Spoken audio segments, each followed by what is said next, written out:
नमस्कार साथियों यदि आप कोई प्लॉट खरीद रहे हैं और उस प्लॉट का 143 हो चुका है, 143 जो कि वर्तमान में यूपी रेवेन्यू कोड 2006 सेक्शन 80 जो है, यदि वो हो रखा है, आप प्लॉट खरीद रहे हैं, तो ऐसी कंडीशन में कुछ आपको ध्यान देना चाहिए,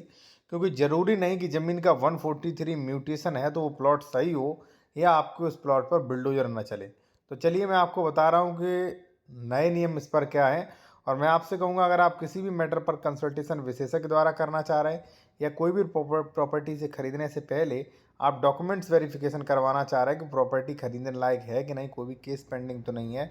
या कोई भी मान लीजिए ज़मीन सरकारी कोई भी डिस्प्यूट तो नहीं, तो वो आप चेक करवा सकते हैं। कॉन्टैक्ट नंबर वीडियो के डिस्क्रिप्शन में मेंशन किया गया है। साथियों यहाँ पे आप देख सकते हैं कि विकास क्षेत्र में क्रय की जाने वाली भूमि पर राजस्व की दृष्टि से धारा 143 के अधीन आकर्षक घोषित होने के उपरांत भी प्रभावी महायोजना में निर्दिष्ट भू उपयोग की जानकारी प्राप्त कर लेना चाहिए। देखिए कई बार ऐसा होता है, कई बार नहीं बल्कि ऐसा नियम ही है कि अगर मान लीजिए कोई भी एक्स प्रॉपर्टी है,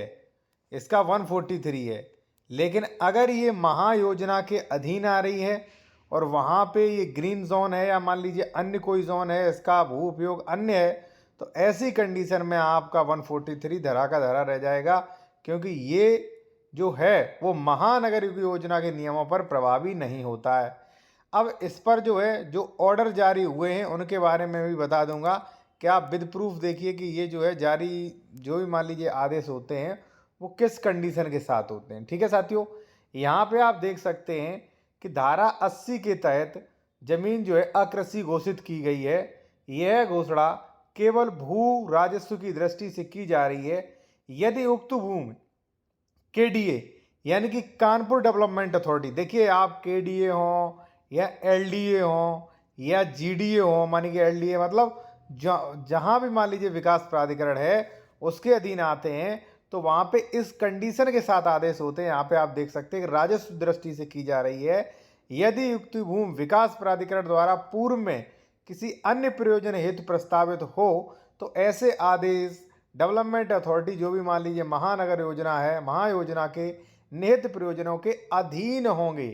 ध्यान रखना आपका 143 जो है वो महायोजना से नीचे है, यानी कि वहां पर अगर कोई भूमि आरक्षित कर दी है ग्रीन जोन या मान लीजिए औद्योगिक विकास प्राधिकरण के लिए अन्य किसी के लिए अगर मान लीजिए आरक्षित है, तो आपका 143 मान्य नहीं होगा, वो मान्य होगा। तो इसलिए आपको ये सुनिश्चित कर लेना चाहिए साथियों कि जो प्रॉपर्टी आप खरीद रहे हैं जिसका 14380 खरीद रहे हैं उसका आदेश जो है वो कंडीशनल है, कहीं वहाँ पे महानगर योजना तो नहीं है, कहीं वहाँ पे कोई आरक्षित ज़मीन तो नहीं है, तो ये आपको पहले से ही चेक कर लेना चाहिए। ठीक है, बाकी अगर आप जूनियर एडवोकेट हैं तो ये कोर्ट ड्राफ्टिंग एवं नियम कोर्स ई बुक देख सकते हैं। ये हमारा व्हाट्सएप नंबर दिया है, इसका स्क्रीनशॉट ले लें। इसमें ये सारे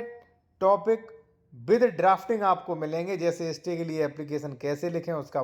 नियम व प्रारूप, आदेश स्थगन, दाखिल खारिज हटवाने के लिए, दाखिल खारिज करवाने के लिए, अवैध कब्जा, सीमांकन, संशोधन, कब्जाधारी की बेदखली, घोषणात्मक बात, कैविएट, ठीक है, आरटीआई, ये सारे यहाँ पे जो है आपको ड्राफ्टिंग्स विस्तार से मिलेंगे, जिससे आपकी जानकारी काफ़ी इंक्रीज हो सकती है। ठीक है साथियों, यदि आपको लेना है तो व्हाट्सएप कर सकते हैं, और बाकी वो आप कोई कंसल्टेशन करना चाह रहे हैं तो कॉन्टैक्ट नंबर वीडियो के डिस्क्रिप्शन में मेंशन किया गया है।